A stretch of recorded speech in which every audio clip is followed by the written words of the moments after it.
Now, as part of this session, we're not going to just focus on what to do. We're going to focus on what to avoid. The world's greatest expert in leadership is a man named Peter Drucker. And Peter Drucker said, you know, we've spent a lot of time teaching leaders what to do. We don't spend enough time teaching leaders what to stop. So as we go through the session, I'm not just going to talk about what to do. I'm also going to talk about what not to do, what to stop. Now, let's begin by looking at the key beliefs of successful people and talk about why every belief that helps make us successful can make it hard for us to change. The first belief that I'm going to talk about is called I choose to succeed. Successful people believe I'm doing what I'm doing because I choose to do it, not I'm doing what I'm doing because I have to do it. The people I coach are all people who are financially independent. The worst thing that could happen to these people is they go down and hang around at the beach for the rest of their lives and live in luxury. These people aren't working because they have to work. They're working because they want to work, yet they're still trying to get better. And by the way, this has nothing to do with money. The power of I choose to succeed. Think about the high school teacher you had who was a fantastic teacher. The high school teacher who was doing what she was doing or he was doing because they loved it versus the teacher who was doing what they were doing to collect a check. It's not really close. Successful people do what they do because they choose to, not because they have to. And obviously, if we do it because we choose to, we're committed. If we do it because we have to, we're compliant. You can clearly see the difference. Here's the challenge. The more we're committed to a path, the harder it is for us to admit this path doesn't work. I've had the privilege of coaching over 60 CEOs. I've had also the unfortunate privilege of working with 4 CEOs when it was time to leave. I said, it's over. Leave. Leave now. Leave with dignity. Don't embarrass yourself and the company.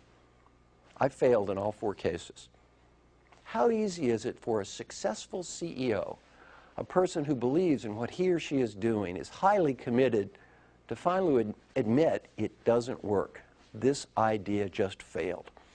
I have research on 5 of the top research and development teams in the pharmaceutical industry. One of the biggest challenges medical doctors have is letting go of projects that obviously won't work. Imagine you're an MD, a PhD, a person who's dedicated to a project. You put 7 years of your life into it.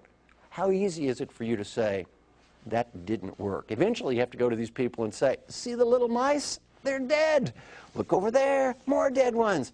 Incredibly difficult to let go.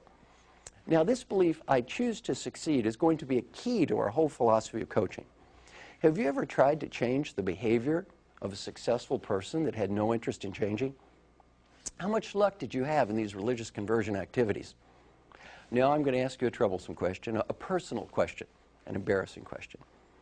Have you ever tried to change the behavior of a spouse, partner, or significant other that had absolutely no interest in changing? How much luck did you have there? Let me give you a guess. 0. If your answer is yes, I want you to listen closely.